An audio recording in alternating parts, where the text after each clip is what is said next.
I posted Anachronism 3874. It's called Furry Mobile. And mobile as in like those things that hang from the ceiling or trees or whatever that kind of swing around at their own leisure. Artistically, Calder made a bunch of them, I think, right? Did I get that right? Calder made big sculptures, steel sculptures too, but didn't he make mobiles? I mean, now I'm gonna have to look it up. Anyway, the artist who had been making them, we didn't know that for sure, and it's kind of it's in couplets that are kind of like a little bit all over, not really all over, kind of in two lines. It's sort of like a mobile, built like a mobile. The poem is.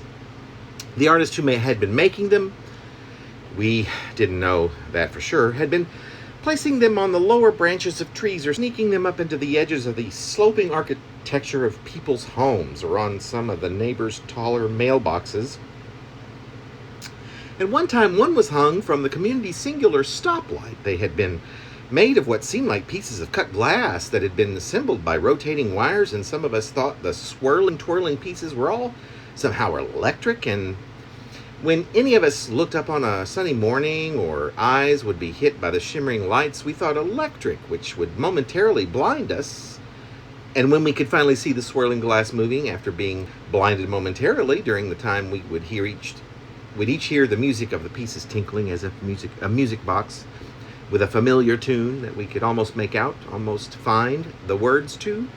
Some childhood nursery rhyme sung to warn us about bridges falling or creatures that would kidnap us if we went too deeply into the forest or faraway places where everything was crooked in threes, like billy goats or bears or beds or pigs, with houses made of different materials, creating different textures, these materials, each house more fragile or less fragile if you were lucky or had forethought.